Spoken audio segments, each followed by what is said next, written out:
नमस्ते बच्चों। DAV MOIL public school e learning class में आपका स्वागत है। मैं आपकी नैतिक शिक्षा विषय अध्यापिका अंजलि राघुर्ते। प्यारे बच्चों, आज हम नैतिक शिक्षा पुस्तिका से पाठ 7 मर्यादा पुरुषोत्तम राम इस पाठ का भाग पहला पढ़ेंगे। आशा करती हूँ कि आज के पाठ का श्रवण आप हमेशा की तरह एकाग्रता से करेंगे। बच्चों, पाठ को प्रारंभ करने से पहले कुछ बातें जो आपको ध्यान से सुननी है। श्री राम का चरित्र आदर्श पुत्र, आदर्श पति, आदर्श भाई, आदर्श मित्र तथा आदर्श राजा का चरित्र है। उन्हें इसीलिए मर्यादा पुरुषोत्तम कहा जाता है। जब तक धरती पर पर्वत और समुद्र है, तब तक उनकी कहानी लोगों को यह संदेश देती रहेगी कि श्री राम के समान आचरण करना चाहिए, रावण के समान नहीं। मैं आपसे आशा करती हूँ कि इस पाठ को पढ़ने के बाद आप में अवश्य ही सकारात्मक बदलाव ही दिखाई देंगे। तो आइए पाठ को शुरू करते हैं। बच्चों, मैं पाठ पढ़ती हूँ, आप गौर कीजिएगा। श्री राम को आर्यावर्त की पुण्य भूमि पर हुए लगभग 9 लाख वर्ष बीत गए, पर आज भी उनके राज्य सुख एवं शांति को राम राज्य के नाम से याद किया जाता है। आप जानते हैं ना कि आर्यावर्त यह हमारी भारत भूमि का ही पुराना नाम है। जब श्री राम थे तब उनके राज्य को राम राज्य कहा जाता था, क्योंकि चारों ओर सुख एवं शांति का वास था। उनके राज्य में सभी लोग अपने अपने वर्ण धर्म और अपने अपने आश्रम धर्म का पालन करते हुए वेद मार्ग पर चलते थे, सत्य मार्ग पर, ज्ञान मार्ग पर चलते थे। इसीलिए प्राणियों को रोग व शोक बहुत कम थे। दुखी नहीं था उस समय कोई भी, ना ही कोई रोगी था। समय पर वर्षा होती थी, सामान्यतः अकाल नहीं पड़ता था। लोग सदाचारी और ईमानदार थे। लोगों का आचरण एकदम शुद्ध था। एक दूसरे के साथ उनका व्यवहार भी अच्छा था। सभी का आपस में प्रेम था। सभी कर्तव्यनिष्ठ थे। अपनी जिम्मेदारी का निर्वाह बखूबी करते थे। यह कहानी त्रेता युग के अंतिम समय की है। अयोध्या में रघुकुल में उत्पन्न सूर्यवंशी राजा दशरथ राज्य करते थे। उनकी 3 रानियां थी। इसे आप ध्यान देकर सुनेंगे। कौन सी थी 3 रानियां? कौशल्या, सुमित्रा और कैकेयी। अब इन तीनों रानियों से राजा दशरथ को 4 पुत्र थे। कौशल्या से राम, सुमित्रा से लक्ष्मण और शत्रुघ्न तथा कैकेयी से भरत। इस प्रकार 3 रानियों से उन्हें 4 पुत्र थे। वृद्धावस्था में पुत्रेष्टि यज्ञ कराने पर ही उनके यह 4 पुत्र हुए थे। पुत्रेष्टि यज्ञ पुत्र प्राप्ति की इच्छा से किया गया यज्ञ। श्री राम इनमें बड़े थे। वे पटरानी कौशल्या के पुत्र थे। चारों भाइयों में असीम प्यार था। असीम, अपार, बहुत ज्यादा। सभी तीनों माताओं का एक समान आदर करते थे और माता पिता की आज्ञा का पालन करते थे। समय के साथ वे बड़े होने लगे और थोड़े ही समय में वेद शास्त्रों की शिक्षा के साथ साथ अस्त्र शस्त्र विद्या में भी निपुण हो गए। वेद शास्त्रों की शिक्षा, सत्य ज्ञान की शिक्षा के साथ साथ अस्त्र शस्त्र का भी उन्होंने ज्ञान प्राप्त किया और इस विद्या में भी वे कुशल सिद्ध हुए। एक दिन राज दरबार में ऋषि विश्वामित्र पधारे। उन्होंने राजा दशरथ से अपने यज्ञ की रक्षा के लिए श्री राम और लक्ष्मण को साथ ले जाने की अनुमति मांगी।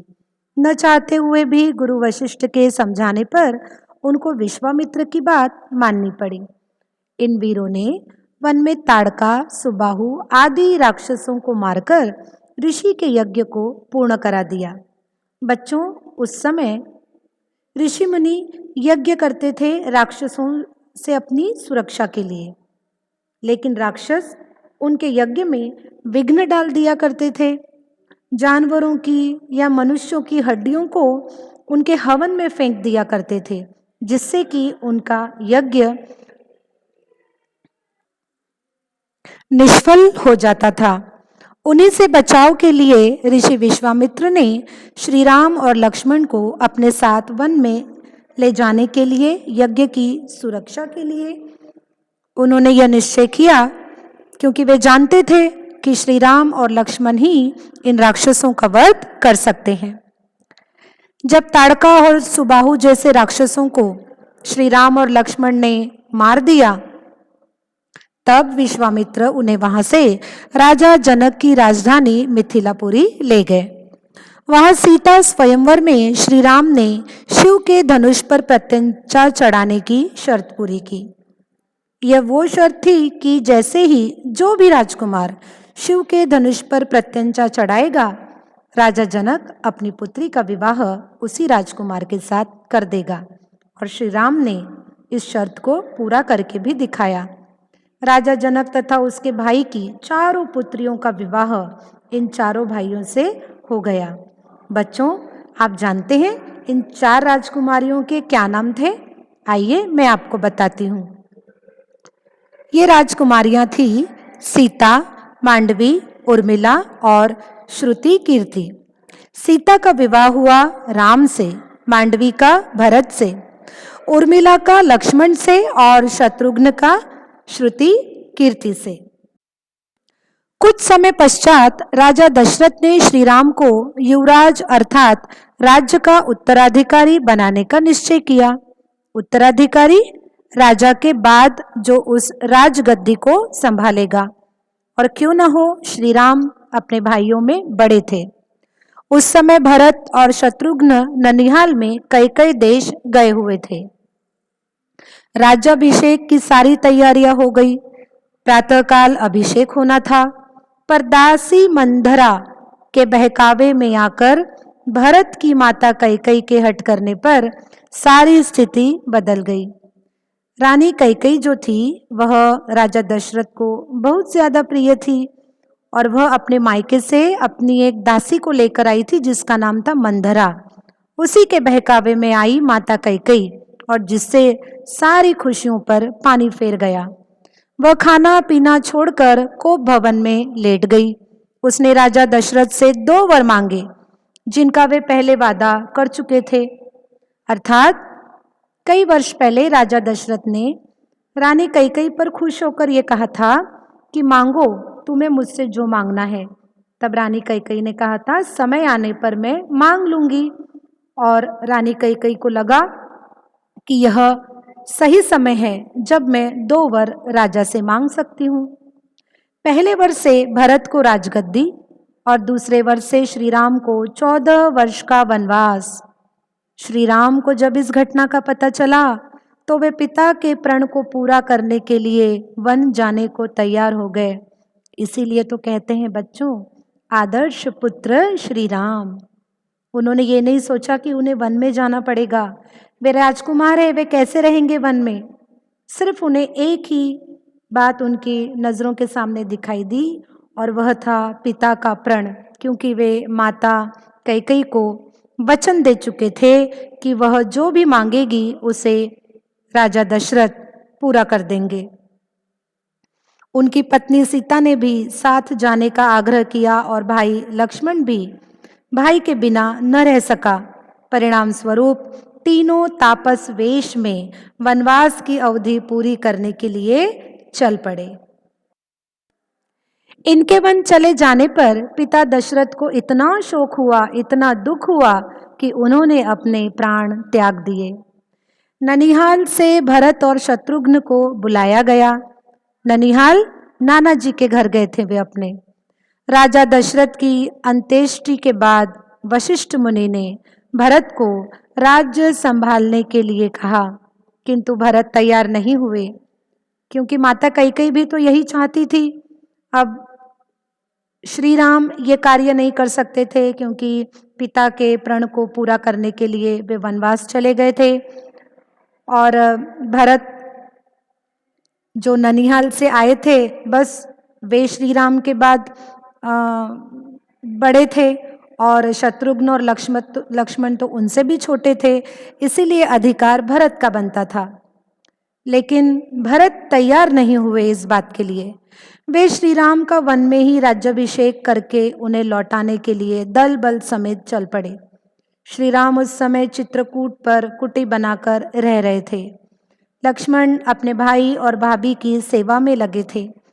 भरत ने और कैकेयी ने श्री राम को अयोध्या वापस लौटने के लिए बहुतेरा जोर दिया, पर श्री राम पिता का प्रण पूर्ण किए बिना वापस लौटने को तैयार न हुए। अंत में भरत श्री राम के पैरों से स्पर्श की गई खड़ाऊओं को लेकर अयोध्या लौटे। ये लकड़ी की चप्पलें थी, आपने देखी भी होगी, जिसे खड़ाऊ कहा जाता है।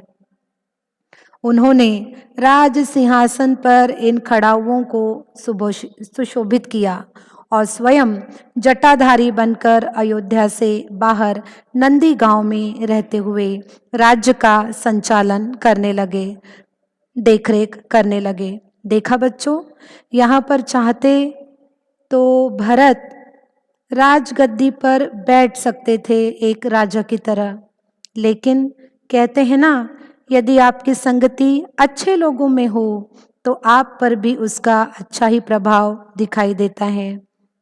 भरत में भी ईमानदारी, सदाचार और शालीनता दिखाई देती है। वे भी एक आदर्श भाई की तरह ही हम सब के नजरों के सामने दिखाई देते हैं। वे चाहते तो राजगद्दी पर बैठकर खुद को राजा सिद्ध कर सकते थे, राम का अधिकार होने के बावजूद भी, लेकिन उन्होंने ऐसा नहीं किया। क्या किया उन्होंने? अपने प्रिय भाई श्री राम के पैरों से स्पर्श की गई खड़ाऊओं को लेकर आए और राज सिंहासन पर रख दिया, और उन्होंने सबसे कह दिया कि उनके लिए, पूरे अयोध्या के लिए सिर्फ एक ही एक राजा हो सकते हैं और वे श्री राम। प्यारे बच्चों, आज का इस पाठ का भाग पहला यही समाप्त होता है। हम अगली ई कक्षा में अगले भाग के साथ मिलेंगे और यह जानेंगे कि राम ने वन में किन किन कठिनाइयों का सामना किया और किस प्रकार संपूर्ण मानव जाति के आगे वे आदर्श के रूप में प्रतिष्ठित हुए। आइए एक सुंदर सुवचन के साथ यह भाग मैं समाप्त करती हूँ। सुंदर स्वभाव ही वास्तविक सौंदर्य है, जिसका शरीर की बनावट, गठन या बाह्य सुंदरता से कोई संबंध नहीं। धन्यवाद।